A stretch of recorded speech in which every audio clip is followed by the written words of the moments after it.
में बल्लेबाज गेंदबाज अंपायर की तरफ देख रहा था वाइड के लिए, लेकिन अंपायर ने साफ तौर से इनकार कर दिया कि ये वाइड बॉल नहीं है। अगली गेंद बेन ड्वार्शिस लेके चल रहे हैं। दाएं हाथ के जितेश शर्मा 190 का स्ट्राइक रेट।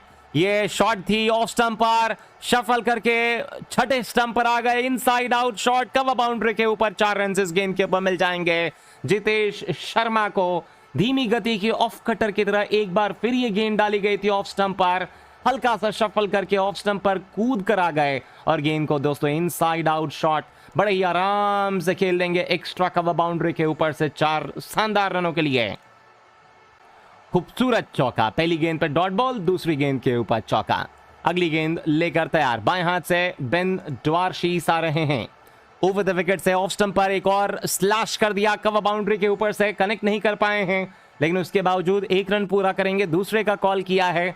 जब तक इस गेंद को कवर बाउंड्री का फील्डर बाउंड्री के ठीक करीब से फील्ड करता, थ्रो करता, इन दोनों बल्लेबाजों ने दौड़ते हुए तेज गति से ये दूसरा रन भी पूरा कर लिया। 167 रन 4 विकेटों के नुकसान के बाद आखिरी की 3 गेंदें बेन ड्वार्शिस के इस 19वें ओवर में मौजूद। आइए अगली कितनी गेंदें, 3 और नहीं 3 और गेंदें रह गई हैं बाकी। और बैटिंग क्रीज के ऊपर दाएं हाथ के जितेश शर्मा जो हैं वो तैयार नजर आ रहे हैं। जितेश शर्मा इस समय खेल रहे हैं 35 रनों के ऊपर और यहां चौके और छक्के मारने की आवश्यकता। अगली गेंद ड्वार्शिस की फुल टॉस थी, शफल करके वापस ऑफ स्टंप पर आए थे। लॉन्ग ऑफ के ऊपर छक्का मारने की कोशिश, कनेक्शन उतना अच्छा नहीं हुआ था और लॉन्ग ऑफ के ऊपर ट्रेविस हेड इंतजार कर रहे थे इस गेंद का। लॉन्ग ऑफ की दिशा में उन्होंने कोई गलती नहीं की है और ये एक बहुत ही आसान सा कैच दोस्तों लॉन्ग ऑफ के पास जो है वो पकड़ लिया है इस चौथी गेंद के ऊपर। Full toss ball, Jitesh Sharma इस फुल टॉस को डिस्पैच करना चाहते थे लॉन्ग ऑफ के ऊपर 6 रनों के लिए, लेकिन ऐसा कर नहीं पाए और लॉन्ग ऑफ के फील्डर ने कोई गलती नहीं की है। एक बहुत ही आसान सा कैच दोस्तों ट्रेविस हेड ने बना दिया इस मुश्किल भरे कैच को और भारत ने इस मैच के अंदर अपनी 5वीं विकेट गंवा दी है। अगले बल्लेबाज जो आ रहे हैं बैटिंग में वह है बाएं हाथ के अक्षर पटेल। एक और कमाल का बल्लेबाज दोस्तों नंबर 7 की पोजीशन पर भारत के लिए खेलने के लिए उतर रहे हैं। और अक्षर पटेल के अगर हम आपको आंकड़ों की बात करेंगे दोस्तों तो अक्षर पटेल के आंकड़े 48 मैचेस में 330 रन के हैं, 144 का स्ट्राइक रेट है, 19 की एवरेज है और 65 का हाईएस्ट स्कोर है। बहुत ही कमाल के बल्लेबाज हैं अक्षर पटेल, नए बल्लेबाज। 65 का हाईएस्ट स्कोर, 144 का दोस्तों इनका स्ट्राइक रेट, बहुत कमाल, और 19 की एवरेज भी नजर आती है दोस्तों अक्षर पटेल की।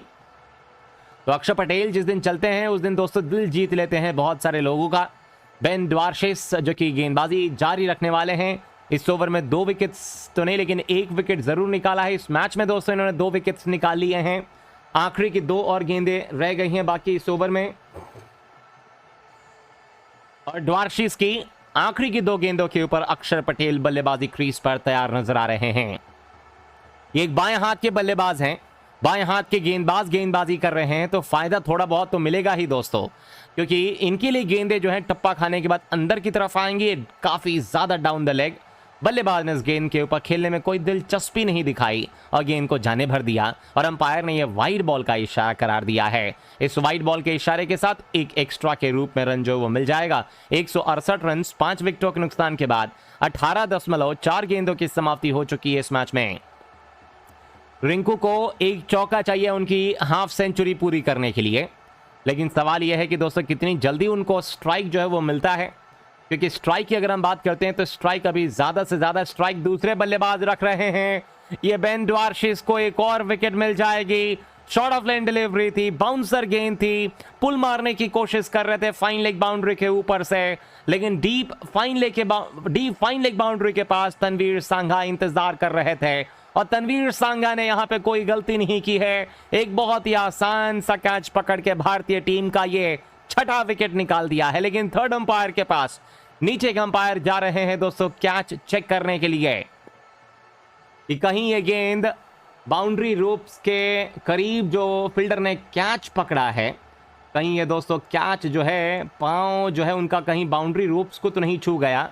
ये अभी चेक करने की कोशिश कर रहे हैं अंपायर्स और मुझे ऐसा लग रहा है कि दोस्तों शायद आपको बाउंड्री रोप्स को नहीं छुआ है उनका पैर, क्योंकि अगर हम देखते हैं दोस्तों रिप्ले में तो ये देख सकते हैं आप लोगों ने, इन्होंने कैच पकड़ा, कैच पकड़ने के बाद हल्का सा पीछे की तरफ गए जरूर, लेकिन ऐसा लग रहा है कि बाउंड्री के ठीक करीब जो है इन्होंने इस कैच को कंप्लीट कर लिया, बाउंड्री रोप्स को टच नहीं किया इनके पाँव ने। तो ये मेरे ख्याल से बहुत ही साफ नॉट आउट नज़र आ रहे हैं। और जी हाँ, अंपायर्स ने अब जो है वो निर्णय दे दिया है, बता दिया है कि दोस्तों ये क्लियर कैच है, बल्लेबाज अक्षर पटेल को वापस लौटना पड़ेगा बिना कोई रन बनाए, और ये आउट होकर वापस जा रहे हैं पवेलियन। भारत ने गंवाया ये छठा विकेट। 19वें ओवर की 5वीं गेंद के ऊपर अक्षर पटेल आउट होकर वापस पवेलियन। नए बल्लेबाज आ रहे हैं दाएं हाथ के दीपक चहर, जो कि काफी दिनों के बाद दोस्तों भारतीय टीम के अंदर शामिल किए गए हैं इस T20 सीरीज में। लेकिन बेन ड्वार्शिस की कमाल की गेंदबाजी, 3 विकेट्स बेन ड्वार्शिस को मिल चुके हैं इस मैच में। क्या गेंदबाजी करी है, बहुत लाजवाब, बहुत ही शानदार, बहुत ही जबरदस्त। जितनी आप तारीफ करेंगे उतनी ही कम रहेगी इस मैच में आप लोगों को बेन ड्वार्शिस की गेंदबाजी। आखिरी गेंद के ऊपर सिंगल ना निकाले तो बेहतर होगा, या तो चौका या तो छक्का मारें। दीपक चहर दौड़ना शुरू किया, बेन ड्वार्शिस ने शॉर्ट बॉल ऑफ स्टंप पर डीप थर्ड मैन बाउंड्री की तरफ गाइड करने की कोशिश दीपक चहर के द्वारा, लेकिन पूरी तरीके से गेंद की लाइन को मिस कर गए और गेंद विकेट कीपर के दस्ताने में। ओवर की समाप्ति 19 के बाद 168, 6 विकेटों के नुकसान के बाद भारत और बेन ड्वार्शिस का यह चौथा ओवर भी समाप्त हो चुका है। रिंकू सिंह 28 गेंदों के ऊपर इस समय 46 रन बनाकर खेल रहे हैं, और दूसरी तरफ दीपक चहर 1 गेंद के ऊपर अब तक खाता नहीं खोल पाए हैं। तो ड्वार्शिस ने 4 ओवर में 40 देके 3 विकेट्स निकाली, रिकवरी कर ली इन्होंने।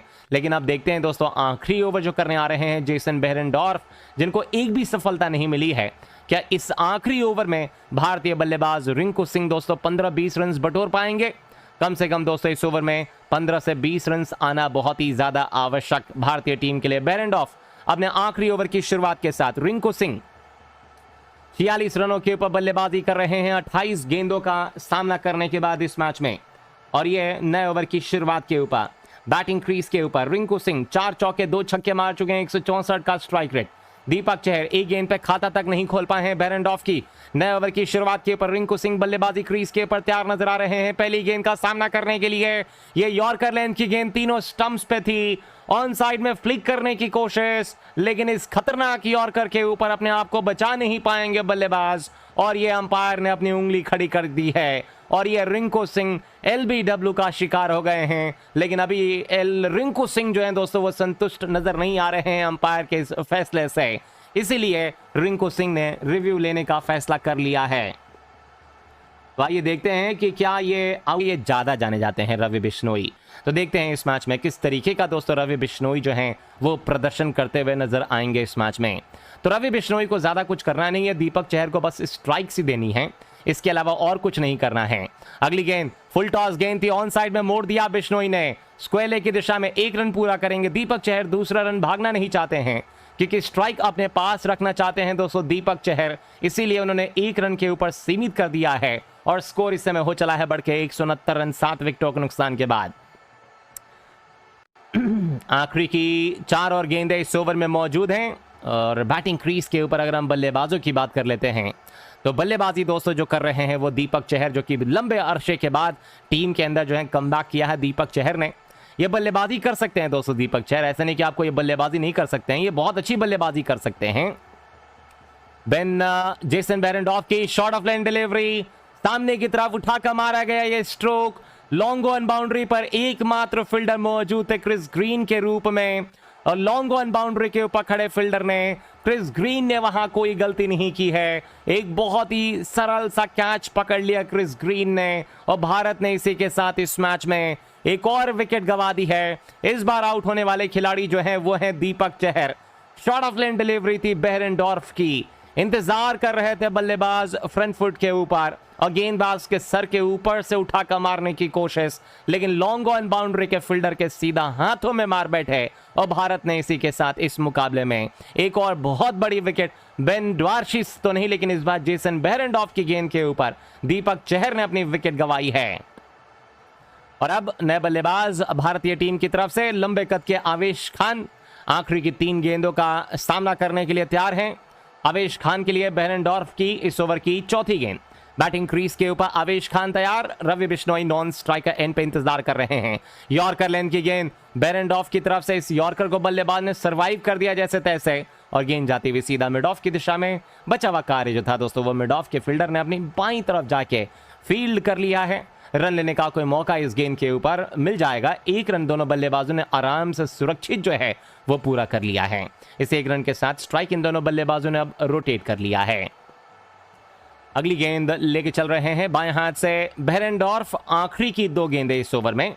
ये चौथा टी20 मुकाबला भारत बनाम ऑस्ट्रेलिया के बीच रायपुर का ये मैदान है, जहां पर भारत और ऑस्ट्रेलिया की टीमें दोस्तों इस चौथे टी20 मुकाबले में आमने सामने नजर आ रही हैं। बेरेंडॉफ की राउंड द विकेट से डाली हुई धीमी गति की गेंद पुल कर दिया स्क्वायर लेग बाउंड्री की तरफ। 1 रन पूरा करेंगे, दूसरे का कॉल किया था लेकिन रन आउट करने में कामयाब नहीं हो पाए। आवेश खान ने दोस्तों नॉन स्ट्राइकर एंड पर ही अपना बल्ला छोड़ दिया और इन दोनों बल्लेबाजों ने भागकर तेज गति से ये दूसरा रन भी आराम से पूरा कर लिया है। 172 रन 8 विकेटों के नुकसान के बाद भारत 20वें ओवर की आखिरी गेंद आने जा रही है, जहां बिश्नोई 2 गेंदों के ऊपर 3 रन बनाकर खेल रहे हैं। और आप लोग सब्सक्राइब कर दीजिएगा दोस्तों चैनल को, वीडियो को लाइक कर दीजिएगा। 172 पर 8 है 19 ओवर और 5 गेंदों की समाप्ति पर। बेरेंडॉफ आखिरी गेंद पारी की लेके चल रहे हैं। बिश्नोई बैटिंग क्रीज के ऊपर 3 रन बना के 2 गेंदों का सामना करने के बाद राउंड द विकेट से बेरेंडॉफ की ये 5वीं गेंद बहुत बाहर लेग स्टंप के, वाइड बॉल का इशारा। विकेट कीपर ने शानदार फील्डिंग करी, विकेट के पीछे रन आउट करने की कोशिश, लेकिन डायरेक्ट हिट नहीं मार पाए नॉन स्ट्राइकर एंड पे शॉर्ट फाइन लेके फील्डर, लेकिन विकेट कीपर मैथ्यू वेड ने यह चौका बचा लिया है। अगर मैथ्यू वेड विकेट के पीछे छलांग नहीं मारते तो मैं आप लोगों को बता दूं कि 5 वाइड के रूप में रन मिल सकते थे, लेकिन बाल बाल बच गए और अब केवल और केवल 1 रन ही मिल पाया वाइड के रूप में। 173 पे 8 भारत। आखिरी गेंद पारी के 20वें ओवर में बिश्नोई जो कि 3 रन बना के 2 गेंदों का सामना करने के बाद खेल रहे हैं। बेरेंडॉफ पारी के 20वें ओवर की आखिरी गेंद लेके चले। ये पैरों पर डाली हुई गेंद फ्लिक कर दिया मिड विकेट बाउंड्री की तरफ। 1 रन पूरा किया, दूसरे का कॉल और ये दूसरा रन पूरा नहीं कर पाएंगे। भारतीय टीम की पारी दोस्तों समाप्त हो जाएगी 174 रनों के ऊपर 8 विकेटों के नुकसान पर। 20 ओवरों का खेल समाप्त हो चुका है। भारत बनाम ऑस्ट्रेलिया के बीच 5 टी20 मुकाबलों की सीरीज का आज है दोस्तों चौथा मुकाबला, जिसमें भारतीय टीम को ऑस्ट्रेलिया के कप्तान मैथ्यू वेड ने टॉस को जीतकर पहले बैटिंग करने का मौका दिया था। और इस मैच में भारतीय टीम जब बल्लेबाजी करने उतरी है तो कुछ खास बल्लेबाजी हमें देखने को दोस्तों नहीं मिली है इस मैच में, और 174 रन भारत ने बनाए हैं 9 विकेटों के नुकसान के बाद। तो आज जब टॉस हुआ शाम के समय तो ऑस्ट्रेलिया के कप्तान ने